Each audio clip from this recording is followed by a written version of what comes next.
여러분은 식당을 고를 때 신장개업이라고 써있는 식당과 이곳에서 30년간 김치찌개 하나만이라는 현수막이 걸려있는 식당, 이 둘 중에 어느 쪽을 선택하시겠습니까? 아마 대부분 30년 전통의 식당을 들어가게 될 것입니다. 세월이라는 것을 믿는 것이죠. 이렇듯 상품에 대단하고도 멋진 히스토리를 밝혀주면 숨겨진 무언가가 있어 보입니다. 그 상품의 숨은 비밀, 굉장한 매력, 몰랐던 정성 등을 캐내서 소비자에게 어필하는 것이 바로 히스토리의 기술인 것이죠. 물론 무조건 오래됐다고 장사가 잘 되는 것은 아닙니다. 우리나라의 첫 TV, 첫 냉장고, 첫 전화기를 누가 만들었는지 아십니까? 모두 LG가 만들었습니다. 하지만 소비자들은 브랜드 그 자체보다 디자인, 신기능 등의 여러 잣대로 자신이 마음에 드는 쪽을 택하기도 하죠. 이와 관련해 재미난 실험을 해보았습니다. 70년 역사를 자랑하는 한 제과점의 빵을 몇 개 사서 포장을 뜯은 뒤 프랜차이즈 빵들 사이에 섞어놓고 대학생 몇 명에게 먹어보도록 했습니다. 그러나 이 빵을 먹은 어느 누구도 그저 그런 빵들 사이에 놀라운 맛의 빵이 숨어 있어 라고 알아채는 사람은 한 명도 없었다는 것입니다.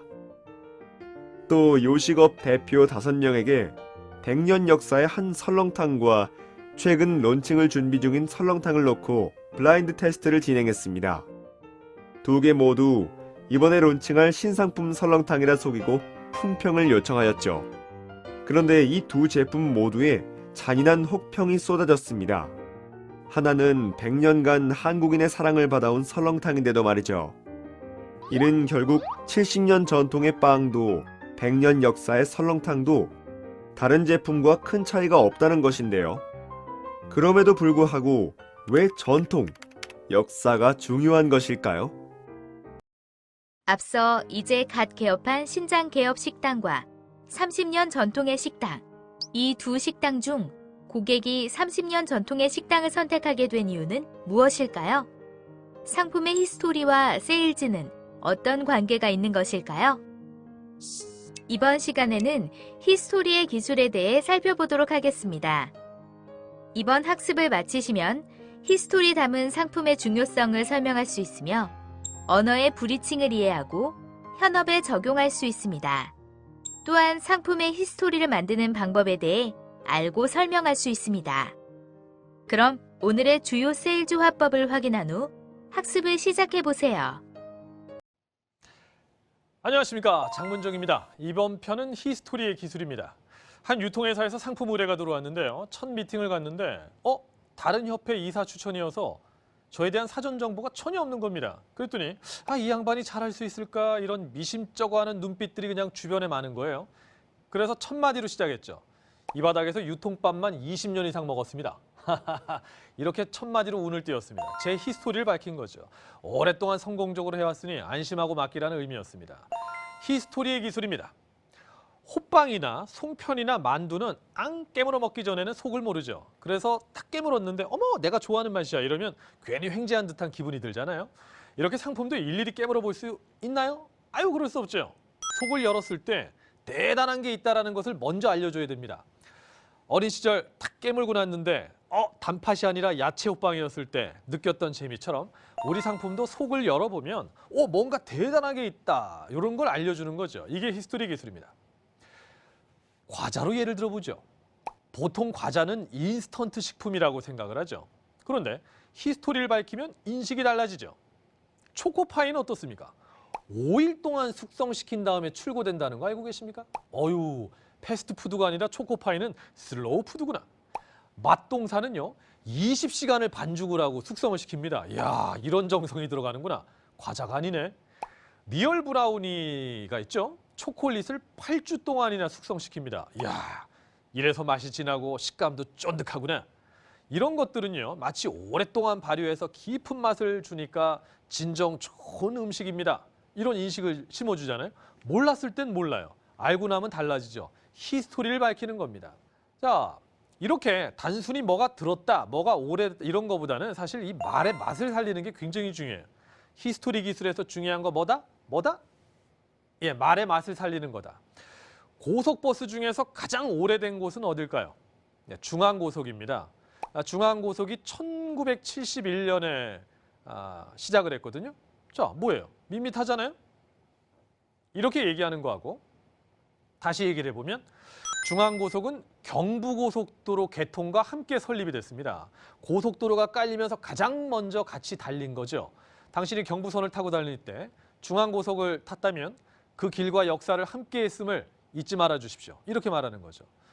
죽염 좋은 건 알죠? 인삼 죽염은 좋은 겁니다. 이거 하고요. 화학적으로 만든 정제염보다 바다의 자연에서 얻은 천일염이 좋은 건 아십니다. 근데 그 천일염을 1년 동안 간수를 빼면 맛이 쓰고 2년을 빼면 제맛이고 3년을 빼면 달다고 그래요. 그 3년 된 천일염을 소나무 장작불에 9번을 구웠습니다. 그렇게 해서 탄생되는 게 인삼 죽염입니다. 이거 너무 귀한 거예요. 이러면 히스토리를 밝혀주니까 품격도 상승이 되죠. 맹물도요. 숨겨진 히스토리를 밝혀주면 느낌이 다릅니다. 사연 있는 물이 훨씬 더 맛있습니다. 생수 브랜드 제주 삼다수가 있죠. 근데 다른 생수하고 다른 점이 하나 있습니다. 제주도에서 혹시 정수공장 보신 적 있으세요? 있다면 거짓말.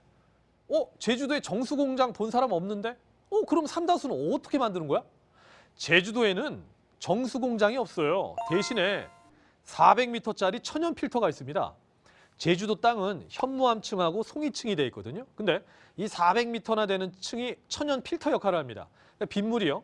이 두꺼운 층을 서서히 통과하면서 자연 필터링이 되죠. 그러면서 깨끗하고 천연 미네랄은 완전히 살아있는 원시 상태의 순수 신선한 물이 되죠. 그거를 400m에 뚫어가지고 쭉 뽑아내서 물이 너무 원수가 깨끗하니까 이 정수 처리할 필요가 없어요.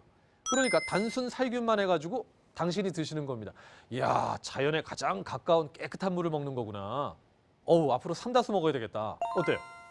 사연 있는 물이 더 맛있다니까요. 이래서 히스토리가 중요한 겁니다. 출시 한 달 만에 라면 시장 2위까지 올라섰던 농심 짜왕이 있죠. 이 짜왕은 뭐라고 얘기하는 줄 아닙니까? 불맛 살리려고 정말 그 개발하던 그 노력 때문에 태워 먹은 프라이팬이 100개가 넘는다고 그럽니다. 야, 얼마나 연구에 몰두했을까 느껴지지 않습니까? 라면은 서글픈 조사를 혹처럼 달고 다니죠. 저 라면 먹을 때 우리 라면을 먹을까 얘기 안 합니다. 라면이나 먹을까 이렇게 얘기하죠. 천대받는 조사가 꼬리표처럼 붙어 다니죠. 늘 그렇잖아요. 우리 라면을 먹읍시다. 안 그러죠. 야, 뭐 라면이나 먹을까? 뭐 이렇게 얘기하죠. 그러면 라면을 목표로 먹기보다는 뭐 딱히 뭐 땡기는 것도 없으니까 뭐 몸에는 안 좋은데 그냥 건강 죄책감 그냥 딱 눈 한 번 감고 꽝 대신 닭으로 그냥 이거나 먹자 뭐 이런 의미 아닙니까?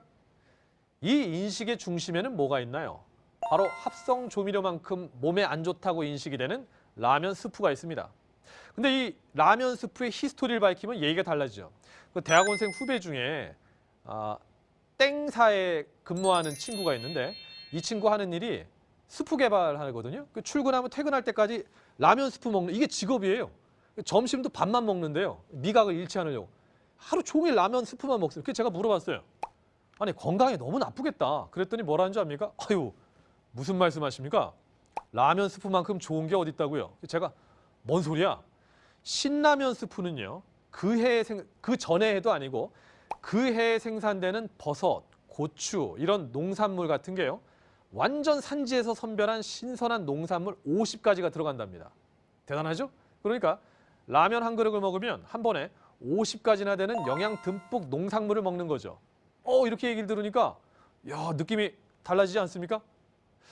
별거 아닌 것 같아도요. 해부하듯이 속살을 이렇게 매력적으로 벗겨 보여줘야 됩니다. 커피는 뭐 다 그게 그거지 할 때 그 토종 커피 전문점 할리스 커피가 있죠. 2014년부터는 모든 커피를 열대 우림 연맹 커피만 쓴다고 어필을 하고 있습니다. 혹시 열대 우림 연맹이라고 아세요? 이게 뭐냐면은 그 청개구리가 살 수 있을 정도로 아주 깨끗한 그 친환경 농법을 쓴 그런 생태계에서 아주 그 안정적인 삶을 보장받는 농부의 손으로 키워낸 농작물에만 딱 붙이는 인증 마크거든요. 그러니까 정말 좋은 환경에서 깨끗하고 유기농이고 뭐 이런 데서 자란 커피를 드시는 거예요. 할리스 커피 먹어야 되겠네. 이러면 몰랐던 커피의 내박을 알려주니까 기분 좋죠. 그리고 더 안심이 되죠. 히스토리를 어떻게 드라마틱하게 말의 맛을 살려서 보여주는 겁니다. 우리 연구소에서 백화점 프로모터들 교육을 하면서 아주 재미난 현상을 체크를 했습니다. 어떤 실험을 했냐면 리쿠루제 아시죠? 네, 무쇠 주물 냄비. 요거 3종을 딱 진열해 놓고 A그룹한테는 그냥 색깔이 예쁘죠? 요렇게만 얘기했고 B그룹한테는 이 냄비의 비밀을 아십니까? 리쿠루제 냄비는 표면에 에나멜을 입히는 작업을 하는데 이게 아주 생명처럼 중요합니다. 직접 우리 입에 닿는 거 바로 표면 요 덧칠이잖아요. 이 덧칠 작업을 하는데 30년 이상 경력의 장인이 합니다. 그러니까 일반 냄비하고는 달라. 30년 이상을 돼야 덧칠 작업을 간신히 할 수. 그래서 색깔도 이렇게 쨍하고요. 우리가 직접 음식 먹어도 안전한 거죠. 자, 이렇게 해놓고 우리가 체크를 했습니다. 그냥 색깔 예뻐요? 이렇게 얘기한 A그룹은 이 세 개 제품을 한번 품질 검사를 이렇게 해보듯 한번 체험해봐라 했을 때 A그룹은 이 세 개 제품을 0.7회 정도 만졌고요. B그룹은 평균 2.3회 정도 만졌습니다. 그러니까 어때요? 더 꼼꼼히 만지고 더 자세히 보면 여기 뭔가 숨어있나 봐. 이런 눈빛이었다는 거죠. 숨은 히스토리를 꺼내 보여주니까 매력도가 올라간다는 것을 단적으로 보여주는 실험이었다는 거죠. 그러니까 당신의 상품도요. 히스토리를 매력적으로 어필하는 거예요. 보여주는 겁니다. 그 역사적 의미나 어원의 뜻을 밝히는 것도 히스토리 기술이죠. 그러니까 생선 한 마리를 팔아도 오늘 생선 싱싱합니다. 이거 하고요. 이 생선 대구 하나 때문에 영국과 아이슬란드가 3번이나 전쟁을 벌였죠. 그만큼 이 대구라는 생선은 귀한 겁니다. 이러면 이거 사 먹어야 되겠다. 당장 상품의 가치가 달라 보이지 않습니까? 자, 히스토리 기술입니다. 어떠십니까? 상품에 매력적인 히스토리를 부여해 보시죠. 자, 이 단어를 아십니까? 브리칭. 쉽게 쓰는 단어는 아닙니다. 사실 미국 사람들한테 물어봐도 몰라요. 여기저기 미국 사람들한테 물어봤지만 이 단어 아는 사람 별로 없었습니다. 흔히 쓰는 단어는 아니란 얘기인 거죠. 이게 뭐냐면 고래가 물 밖으로 쫙 나오죠.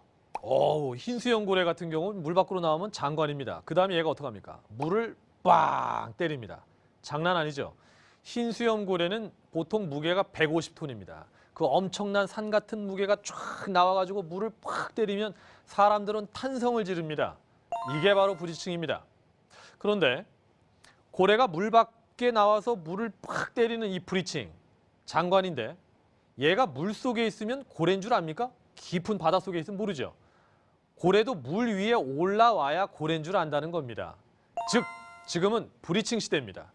저 파는 이가 가만히 수면 아래 있으면 누가 알아줍니까? 스스로 나와서 물 밖으로 나와서 어필을 해야 알아준다는 거죠. 당신도 가만히 있으면 일을 잘하는 직원인지 누가 알아줍니까? 스스로 어필을 하고 알려야 알아준다는 거죠. 브리칭 시대입니다. 그래서 우리 히스토리 기술도요. 스스로 이 상품의 매력을 보여줘야만 고객들이 알게 된다는 거죠. 예전에 CJ 근무할 때 CJ 맛밤이 처음 출시됐던 걸 기억을 합니다. 출시 담당자가 그걸 갖고 와서 우리가 시음 테스트를 하는데 먹어보니까 너무 달달해요. 그 맛밤 아시죠? CJ 맛밤. 먹으면서 달달하네? 설탕 많이 넣었나 보네. 그랬더니 그 담당 직원이 아니에요. 안 넣었어요. 그럼 뭐 넣었어요? 뭐 구연산? 아니에요. 뭐 넣었어요? 아무것도 안 넣었다는 거예요. 예? 근데 이렇게 달달해요? 왜 그래요? 품종 자체가 달달한 거고 방 외에는 아무것도 안 들었다는 겁니다. 그래서 제가 그랬죠. 봉지를 어디를 봐도 그런 게 쓰여 있지 않아서 너무 안타깝다고. 근래에 와서 비로소 겉포장지에 아무것도 넣지 않은 자연의 햇밤 그대로라는 숨어있는 히스토리를 밝히고 있습니다. 진작에 그렇게 했어야 된다는 거죠. 자, 음식도 알고 먹는 거하고요. 모르고 먹는 거는 엄청난 차이입니다. 한 대기업에서 내놓은 한식 뷔페 레스토랑이 있는데 제가 외식산업연구원에서 수년간 그 외식업 CEO들 대상으로 그 코칭을 하고 있어서 이 분야에 관심이 많습니다. 이 한식 뷔페 시장 조사를 한번 나가봤죠. 맛도 좋고 서비스도 좋은데 아쉬운 점이 하나 있습니다. 마케팅하는 마케팅 전문가 입장에서 보면 고객에게 음식에 대한 친절한 설명, 즉 히스토리를 덧붙이면 훨씬 좋았겠다는 그런 생각이 듭니다. 자, 가령 밥도요. 그냥 퍼가게 하지 말고 이런 식으로 그냥 우리 매장은 이런 쌀을 씁니다. 이거보다는 우리 뷔페밥은 강원철원 오대미로 도정된 쌀을 가져오는 것이 아니라 매장에서 직접 도정을 합니다. 갓 도정된 밥 먹을 수 있는 매장이 얼마나 된다고 생각하십니까? 자, 이런 식으로 얘기를 하면 훨씬 더 똑같은 걸 먹더라도 달라지지 않겠습니까? 그죠? 자, 또 손두부도요. 그냥 손두부가 아니라 국내산 중에서 특히 알아준다는 경기 파주 장단콩을 매장에서 바로 갈아서 만들었습니다. 이러면 뭐 손두부네가 아니라 매장에서 직접 맷돌 돌려서 만든 손두부네. 훨씬 고객한테 어필이 됐겠죠? 그러면 이름도요. 여기서 갈아 만든 손두부, 지금 갈아 만든 손두부, 파주 장단콩으로 직접 만든 손두부 이런 설명 카드도 옆에 붙여놓고 브리칭이니까 드러내는 거죠. 이 얼마나 아쉽습니까? 정성은 들여놓고 고객한테 왜 어필을 못합니까? 주방에서 너무 정성스럽게 만들어서 고객한테 턱 던져놓는 거. 마케팅 입장에서 노노노. 그걸 그대로 어필해야 됩니다. 직원들도 음식만 서빙해 주는 게 아니라 한마디라도 더 해주면 고객이 받아들이는 게 달라지죠.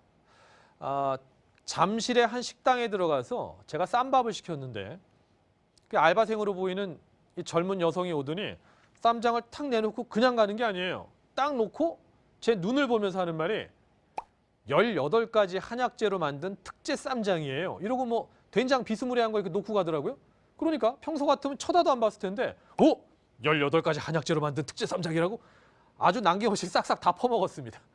이처럼 브리칭 시대에 우리의 히스토리를 밝힌다면 훨씬 더 고객들한테 어필이 될 수 있다는 것이죠.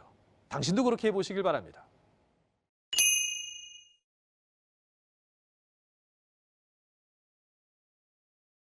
누구나 최초가 될 수 있다.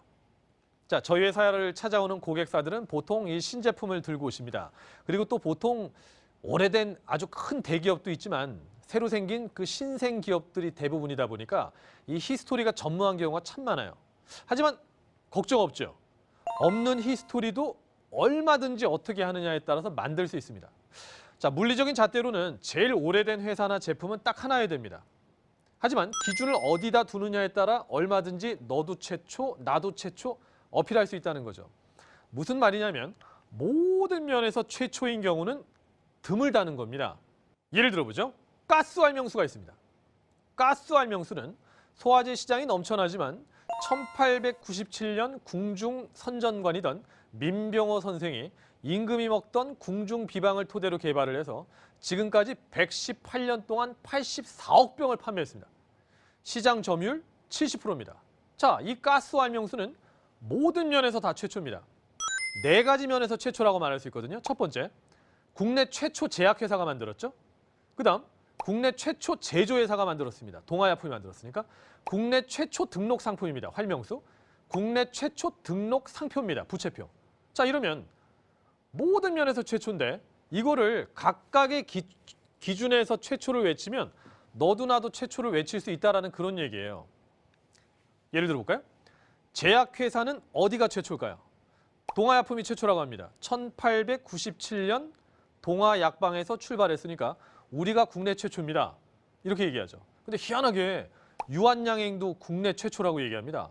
유한양행은 1926년에 창립했으니까 동아약품보다 늦죠.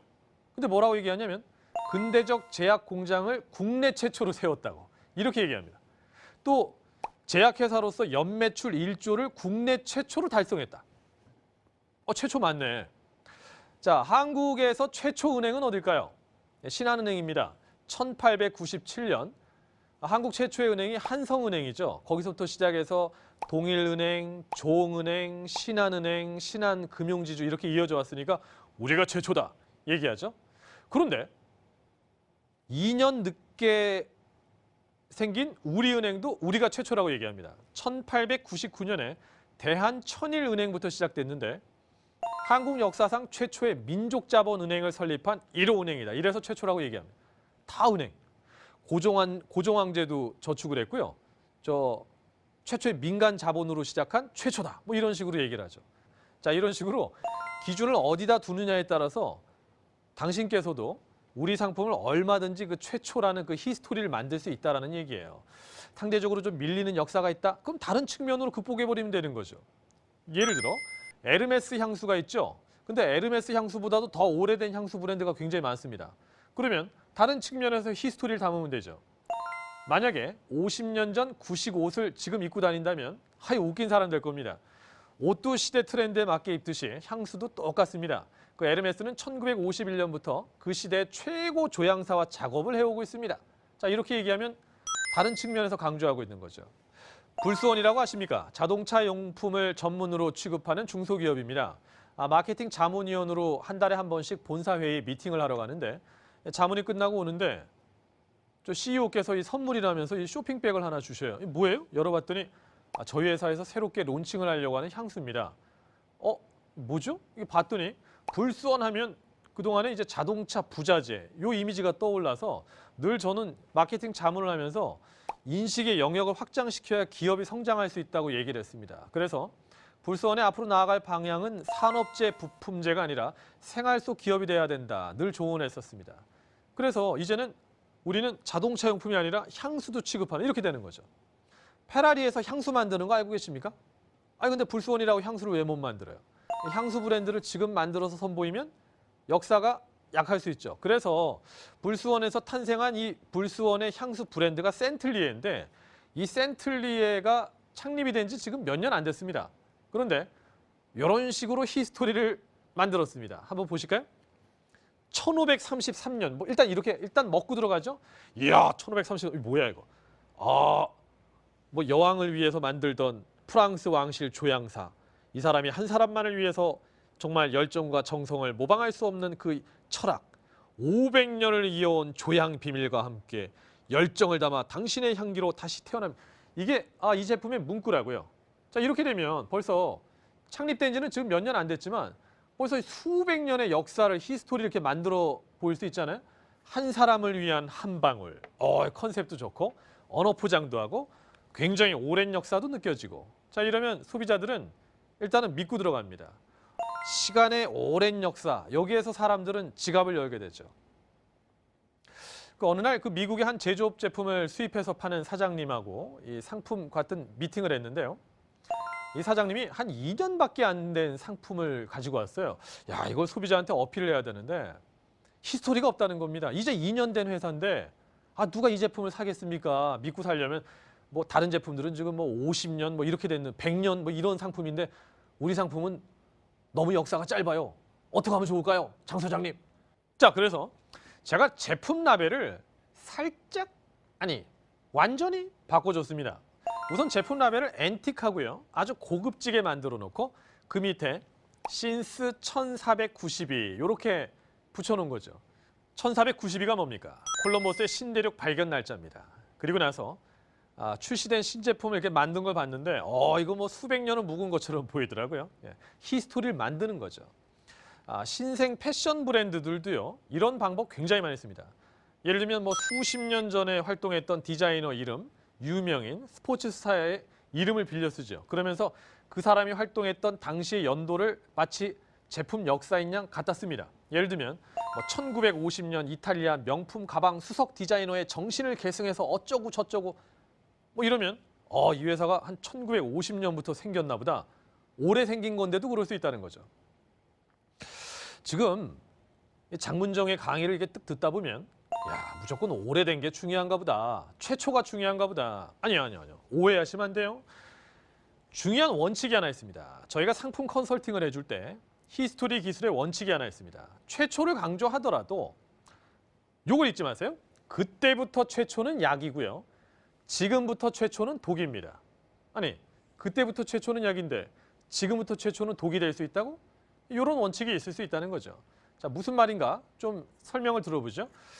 과거로부터 오랫동안 지금까지 존재해왔다. 이건 틀림없이 큰 이점이에요. 그런데 지금 이 순간 출시가 됐다, 최초로. 이건 오히려 마이너스가 될 수 있다는 거죠. 자, 예를 들어서 정수기 예를 들어보죠. 한 정수기 업체가 있는데 이 정수기 업체에 세일즈 코칭을 갔습니다. 그런데 이 정수기의 신제품의 컨셉이 뭐냐면 세계 최초 커피가 나오는 정수기였어요. 이게 위험하다는 거예요. 세계 최초 커피가 나오는 정수기. 근데 이걸 아주 자랑스럽게 해놨더라고요. 이렇게 하면 안 된다고 그랬거든요. 지금부터 최초는 위험하다는 거죠. 많은 마케팅 서적에서는 사람은 늘 새로운 것을 추구하기 때문에 최초를 좋아한다고 기술되어 있습니다. 과연 그럴까요? 천만의 말씀. 요즘 고객은 모험을 좋아하지 않아요. 구매와 관련해서는 마루타가 되고 싶어 하지 않는다는 거죠. 검증되지 않았는데 예를 들어서 이거 당신한테 오늘 저 최초로 먹여보는 건데 한번 먹어볼래요? 먹겠습니까?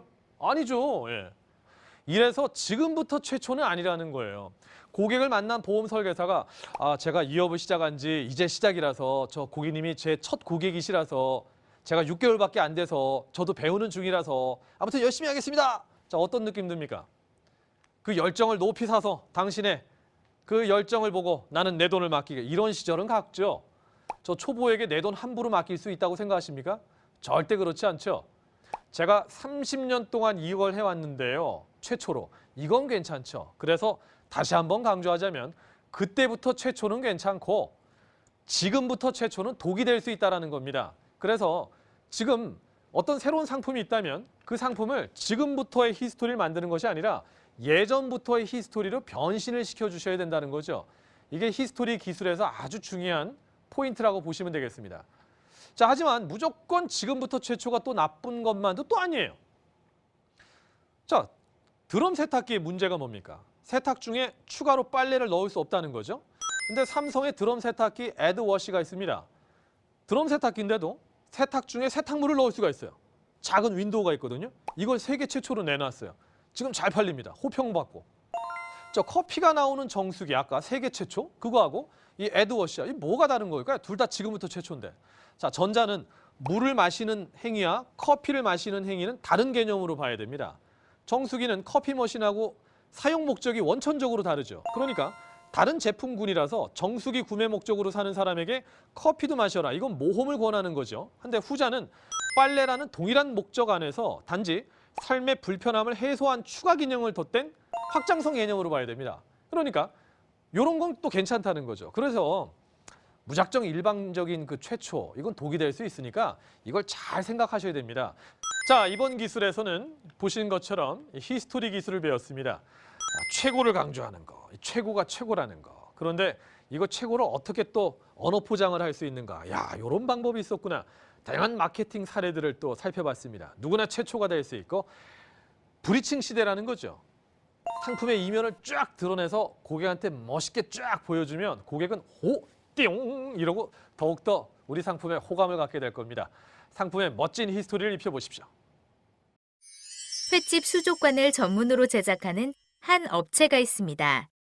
이 업체는 오랜 경험과 노하우 끝에 아주 특별한 수족관을 탄생시켜 브랜드로 특허 출원을 냈습니다.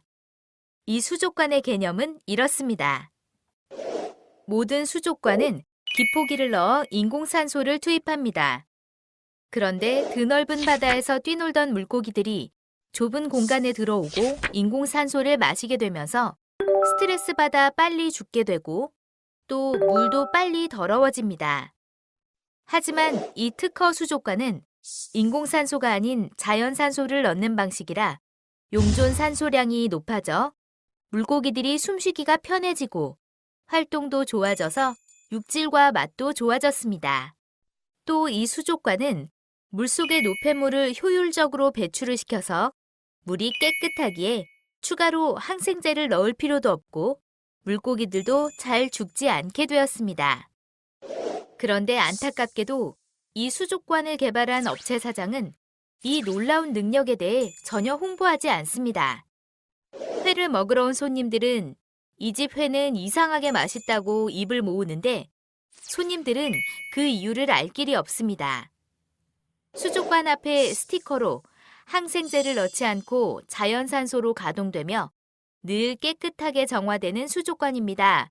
라는 이 한 문장만 있어도 얼마나 좋겠습니까? 내가 적극적으로 알리지 않으면 알아줄 리는 없습니다. 그러므로 숨겨진 내 상품의 히스토리는 스스로 밝혀줘야 합니다.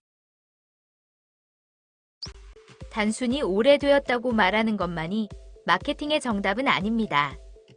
고객의 마음을 사로잡을 수 있는 숨어있는 내 상품의 히스토리를 생각해 보시고 상품을 브리칭해 보세요. 상품의 히스토리를 보여주면 사람들은 여기 뭐가 있구나 느끼게 되죠. 우리 상품이 정말 오래된 겁니다. 최고가 최고라는 것을 알려줄 수도 있고 언어에 몰랐던 숨은 히스토리를 담아서 고객한테 보여주면 고객들은 이야, 이 상품이 정말 좋은 거구나 알게 될 수도 있겠죠. 그리고 사실 이 히스토리는 누구라도 담을 수 있습니다. 새로운 상품이거나 정말 우리는 히스토리가 없다고 생각하십니까? 아니요. 히스토리를 어떻게 멋지게 포장해서 만들 수 있는지 많은 사례를 보셨습니다. 그러니 상품에 히스토리를 담아서 고객에게 어필해 보시기 바랍니다.